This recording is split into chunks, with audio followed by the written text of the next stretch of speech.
Thank you very, very much, everyone. It's really a great honor to be with you. I didn't think I would be saying a tremendous accomplishment to get here, but it is very serious what took place at the border. It's very serious what took place at the border on November 25th at 6 o'clock. We just said it would be routine, hand in your passports as you cross the border, and we were heading to the talk at the Vancouver Public Library. And once they had our passports, they told us to pull over. We had to go into the facility, and it was there that they started to ask me this series of questions.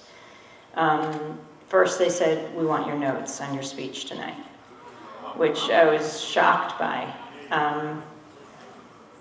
But we were already now late for the talk. They ended up holding us for well over an hour.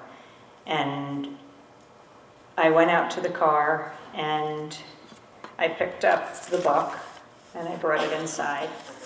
And I handed it to the guard and said, "I'll be reading columns from the book." And he said, "I want your notes." I said, "Well, I really speak extemporaneously, but it'll be the basis of my talk." Actually, I said I begin with the last column, which is about Tommy Douglas, the Premier of Saskatchewan. We were at the Douglas Crossing, by the way. They insisted there was no connection. But I said I'd be talking about Tommy Douglas, the Premier of Saskatchewan, because he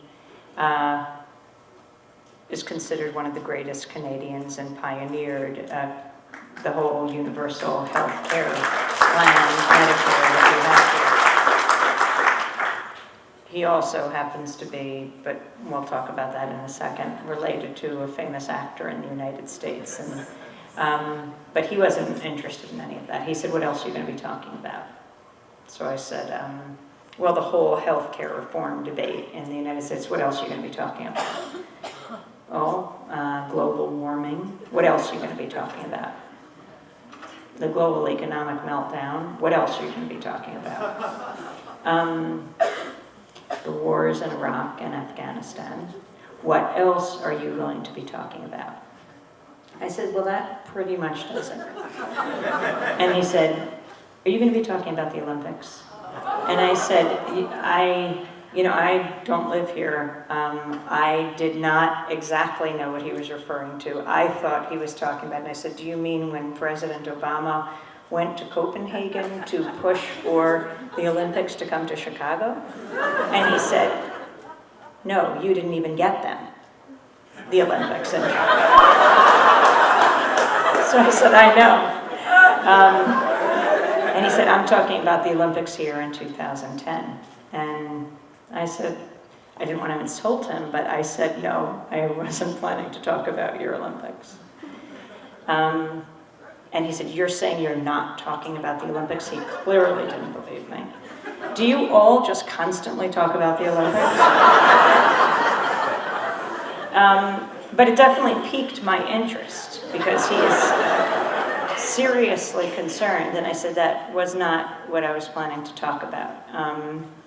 He was taking notes while I was speaking on a piece of paper, and his coworker, another guard, they were all armed, was inputting everything into a computer. And when the fellow guard wasn't inputting things into a computer, he was reading the book, which I think could have a good effect. But he was reading the columns. Then they said that I had to follow them. Then they went out to the car and they started rifling through all of our documents, everything in the car. They opened my colleague's computer. They opened Dennis's computer. They were going, when I went out, one of the computers were open and he was going through it and he told me to get back inside. I saw them going through our bags. When Dennis came out and opened his computer, it was in his email. It's a serious violation. Then we were continuing to wait. Later and later had called the Vancouver Public Library. And when they came back in, they told me to follow them into a back room. I did, and they took my picture, and they made 4 copies of the picture. They said they were going to use it for a document they were giving. I said, I don't understand. I didn't think we need a visa to come into Canada from the United States.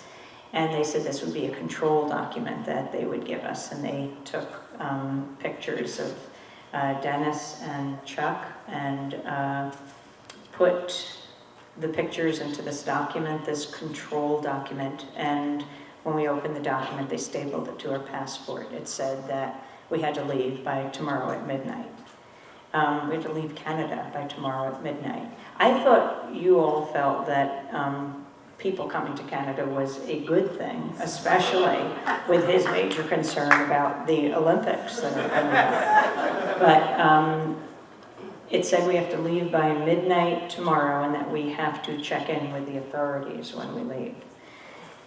This is very serious. There's supposed to be a separation of the press and the state. That's what makes a democracy healthy. We are supposed to be a check and balance on power, and they're not supposed to be checking our documents. They're not supposed to be, I don't mean our passport, but our notes, our computers. They're not supposed to be rifling through them. It's not only a violation of freedom of the press, but it's a violation of your right to know. Because if journalists fear that they're going to be monitored, that they're going to be surveilled, that they're going to be detained, it's more difficult and they'll be more afraid to get out information. And that is a disservice to a democratic society. It means the information you won't have. And information is power. It empowers you to make informed decisions about critical issues and enables you to have debates that lead to public policy, that lead to the conduct of your country. It was a very serious violation. I am still really very troubled, to say the least, about what happened, stunned by what happened on the border last night. We finally left and got to the talk about an hour and a half late.